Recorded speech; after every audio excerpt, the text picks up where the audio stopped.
Good morning, everybody. My name is Natalie, and welcome to my bookstore.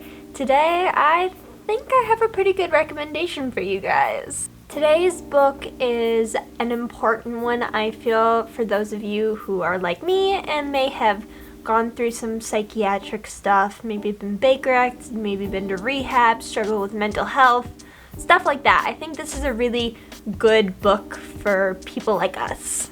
Now, I am going to warn you, I am going to be talking about some personal stuff that's going on in my life in this video. You will be alerted. There will be a timestamp if you don't want to listen to that. There will be an alert for that, as well as an alert when there are spoilers coming up, because there will be spoilers in this video. If you want to read the book, I will put a timestamp and a siren. Both of those things you will be alerted, so no worries if you don't want to hear about that stuff. But honestly, this book is really good for those of you with depression, with anxiety, with LGBTQ issues, maybe you don't have a supportive family, like stuff like that. I think this is a really good book. Having said all this stuff, what is this book I am recommending? This book is called Suicide Notes, which I don't know if I'm allowed to say that or how many people are going to see this review just based on the name of the book, but honestly, it's a pretty good book, and I think it's an important read for those of us who are dealing with stuff, because, you know, it goes through the cycle of being Baker-acted or going to rehab, and I think it's important. Now, of course, we'll read the description, and if you're not interested, you can leave. If you are interested, stay for the review. You may think you're fine, but you're not. If you don't want to talk about it right now, that's your decision. You have 43 more days to talk about it. 15-year-old Jeff wakes up on New Year's Day to find himself in a hospital. Make it a psychiatric ward. Clearly, there's been a huge mistake. Aside from the bandages on his wrist, there's no reason why Jeff should even be here. He's perfectly fine. He doesn't need to spend every hour of the day talking to a therapist, acting out skits about feelings with other teens in the ward. But a funny thing happens as Jeff's 45-day sentence drags on. He realizes he's not so different from his fellow patients as he first thought. Compelling, witty, and refreshingly real, Suicide Notes is a dark, comic novel that examines the fuzzy line between normal and the rest of us. So, it might not have hooked you like it did me. As soon as I heard the word psych ward, I was kind of like, what? Books can take place in a psych ward? That's crazy. I thought that psych wards were just things people didn't talk about. Now, for the characters you need to know, the main character is Jeff, as I just said from the description. And while he is our protagonist, he is also probably one of the least likable characters in the book. And I say that hoping you don't judge it as a bad book because of that. I think they made him an upsetting character on purpose because they planned character growth for him. So you can't just read the first chapter and be like, man, this guy's kind of an asshole, because then you'll never see what he turns into. But I am gonna warn you that it takes quite a while for that character growth to come in, but honestly, you just learn to love his morbid sense of charm and his witty character, and you kind of feel like, because this is through the point of view of his diary while he's in the psych ward, you kind of feel like you're getting to know him on a level that, like, he's not letting anyone else on. Well, still, he doesn't tell his own diary what's going on with him, but he is a huge egomaniac. It's insane. He goes into the psych ward and immediately he calls his fellow patients, whatever, like crazy people. He's like, everybody is crazy, except me. I'm not crazy. I just tried to kill myself. Why would I be crazy? Other than that, there's the therapist, who I cannot pronounce his name, but Jeff constantly calls him Dr. Catpoop because I think Jeff can't pronounce his name either. I will put it on screen right now. I don't... If you know how to pronounce this, leave it in the comments. I'm pretty sure it's a made-up name.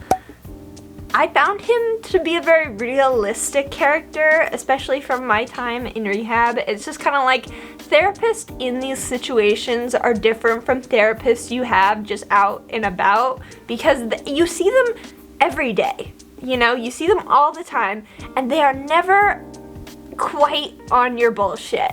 They're always just enough catching on to what you're saying that, like, you can't slide anything past them. Because despite how much Jeff tries to with this therapist, like, the therapist won't let him. And finally, there's a bunch of side characters like Allie, who's Jeff's friend from the outside world that he's dealing with.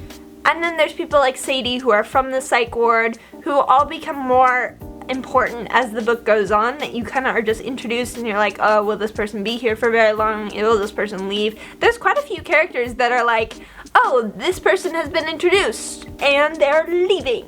But let me just say, there are some like really just plot twists, you know. I don't know if that was an emotion I was portraying, but it was an emotion I was feeling, was just like, oh my god, what? I cannot stress enough how much this book teases you with the information of why Jeff is actually in the psych ward. Like, you go the whole book just wondering, when am I gonna learn what happened to this person? Because they seem like just a normal egomaniac that just tried to themselves for fun. And you're kind of like, what is happening here? There has to be some reason, and it takes you a really long time. There are hints about halfway through the book, but most of the book you're just sitting there like, Now, going back to the LGBTQ comment I made at the beginning of the video, I think some of you are a little confused, because what would a book about the psych ward have to do with that? Well, it does get gay. I'm not gonna say who gets gay in this section, I'll talk about that in spoilers, but to not get into spoilers, it does get gay. Characters who have different sexualities, different identities, and they're all trying to coexist with each other in this in this psych ward. It's interesting because, like, I didn't really necessarily get it when I was reading the book, but I've never had to deal with that kind of stuff. My parents have always been super supportive, but I just know that if you are struggling with, like, how other people perceive you, this might be a really good book to read. Now, we're getting into spoilers. We are about to get into spoiler territory. This is the siren, this is the time code. If you don't want to get into spoilers, you can go forward. Be happy. And I will catch back up with you in like 2 to 3 minutes, hopefully, because I want to get into some stuff. The biggest possible spoiler I could give you is why Jeff is in this psych ward in the first place. And that is because he is gay. And you really don't understand this most of the book, because there's no indication whatsoever until like halfway through the book, where another character who enters, and his name is like Rankin or something, I have no idea how to pronounce his name, but he is like also fruity, and these teenagers, like, in the bathroom, I'm not gonna say what they're doing, you have to read the book, because like, these are children, fake children, but still children, and you're just kind of like, huh? What? And then after that, it's kind of like more hinted like, oh, this is what he's struggling. But yeah, he confesses to his best friend Allie's boyfriend at a party, and it basically completely messes him up, and he clearly doesn't want to talk about it, because otherwise we would have found out sooner. But like, he goes the whole book not even admitting it to himself until this thing with Rankin happens, where it's just like, oh yeah, I'm gay. But to touch on them doing things in the bathroom, that's a very unrealistic part of this whole book. Like, most of it keeps pretty accurate, like, oh, this happens and this happens, and you know, but never have I ever been in a hospital or a rehab center where they allow people in the bathroom at the same time. Not even at night or in the mornings. Literally, you have to let someone know when you're going to the bathroom so that they can make sure that there's only one person in the bathroom at a time. Never in a million years would 2 adolescent boys be allowed to be in the bathroom at the same time. Like, what? The other big spoiler is that one of the teenagers in the psych ward actually ends up getting their hands on something and is able to themselves in the psych ward. That's another thing that YouTube's not gonna like. But honestly, this is a new channel, so does it even really matter if I say these things? Like, I don't get that much interaction in the first place, so. But yeah, somebody ends up unaliving themselves at the psych ward, and Jeff does not take it well, like, at all. I think this is the first time that he's really understanding the consequences of, like, death, because he just fully flips shit. Now, I'm not gonna tell you who because it was a real gut punch when it happened.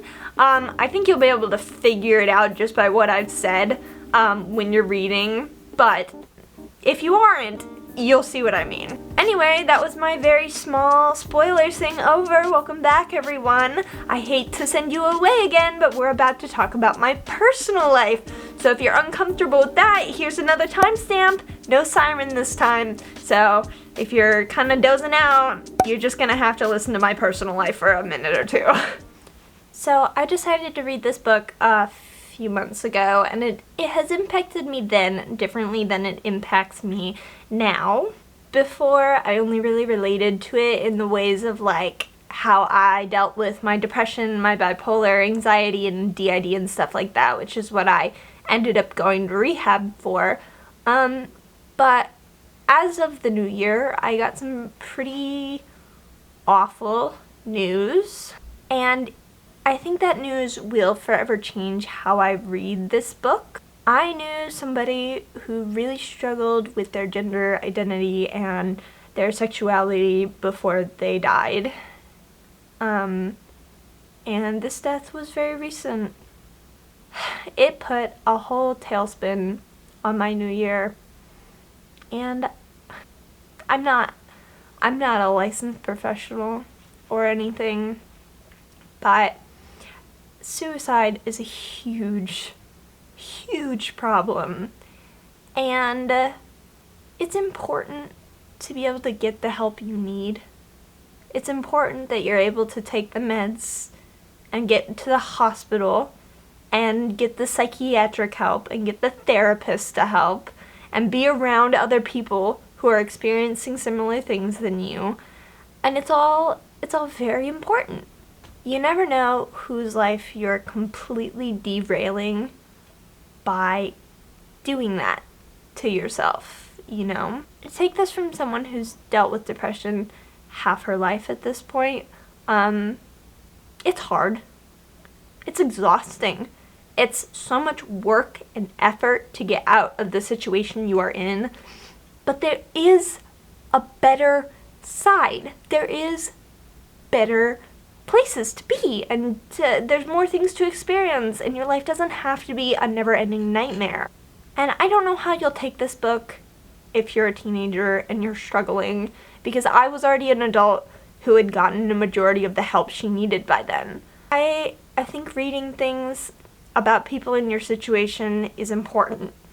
I know very well that I could have been dead years ago, and now somebody I know is just recently died, and do yourself the favor and get the help you need.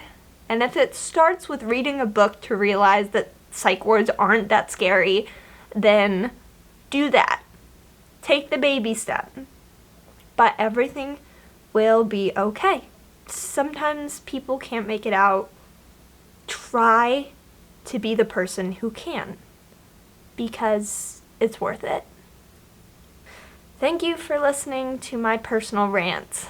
Now there is a sequel book about what happens to Jeff after he gets out. I don't know if I'm going to read it.